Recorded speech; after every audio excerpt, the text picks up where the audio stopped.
مباح باتیں مسجد میں کرنے کی اجازت نہیں ہے، مباح باتوں کو مسجد میں کرنے کی اجازت نہیں ہے۔ خیر میں آگے چلتا ہوں۔ تو احمد رضا کیا لکھتا ہے؟ اس کو مباح لکھتا ہے، انہوں نے لکھا کیا؟ مستحب۔ یا ایک کتاب ہوگی جاء الحق، اس کتاب والے نے سنت الہیہ، سنت مصطفیٰ، سنت انبیاء، سنت صحابہ، سنت ملائکہ تک اس کو لکھا ہے۔ سمجھ آ گئی بات کی؟ اچھا ایک کتاب ہے ان کی عید میلاد النبی، یہ لکھنے والا رسالہ ہے ان کا، یہ جو کیا نام ہے اس کا، احمد سعید کاظمی تھا نا، اس کا بیٹا ہے، اس نے اس کو واجب لکھا ہے۔ کیا لکھا ہے؟ واجب لکھا ہے۔ اور آگے چاہیے تذکار بغویہ، بڑی معتبر ترین کتاب ہے۔ اس تذکار بغویہ کے صفحہ 112 پہ، صفحہ 112 پہ اس نے لکھا ہے کہ میلاد منانے والے اس کو فرض نماز جیسے سمجھتے ہیں کہ جیسے فرض نماز کافر اور مسلمان کے درمیان کیا ہوتی ہے؟ فرق ہوتی ہے، ایسے انہوں نے جشن عید میلاد النبی کو بنا لیا، یعنی کیا بن گیا؟ تو اب آپ دیکھو کہ اتنے سارے مفاسد پیدا ہوئے کہ ایک مباح چیز تھی ہندوستان کے اندر، پاکستان میں آئی، لاہور میں تو کیا بن گئی؟ مستحب بن گئی۔ گجرات میں آئی تو کیا بن گئی؟ سنت الہیہ، سنت انبیاء، سنت ملائکہ بن گئی۔ کوہاٹ میں آئی تو پھر مستحب بن گئی، آگے نکلی ملتان کی طرف تو پھر کیا بن گئی؟ واجب بن گئی، اور اگر بگہ شریف پہنچی ہے تو پھر فرض نماز جیسی حیثیت اختیار کر گئی ہے۔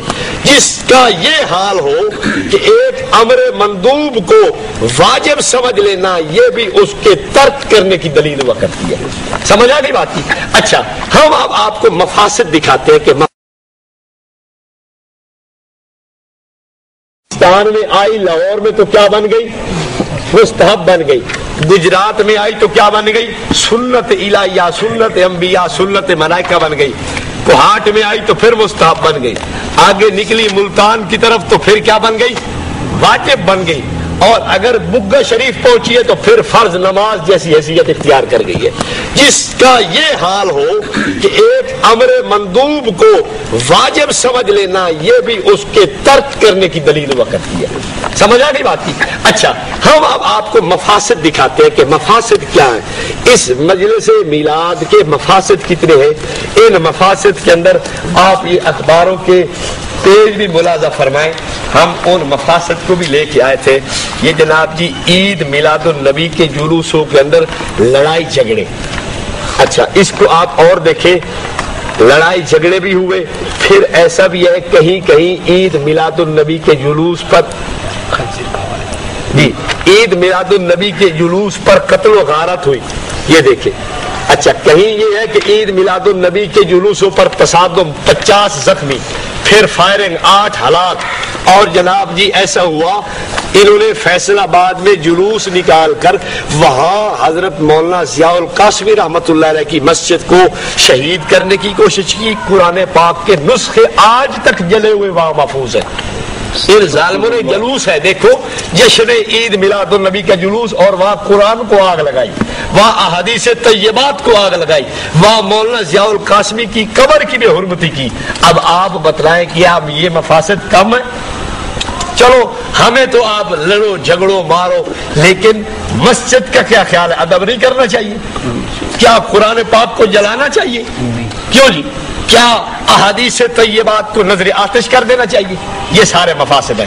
اچھا اور بھی مفاسد دیکھیں، انہوں نے کیا مفاسد قائم کیے؟ ملک کی تاریخ میں پہلی بار لاہور کے چرچ میں عید میلاد النبی کا جشن، نماز بھی ادا کی گئی۔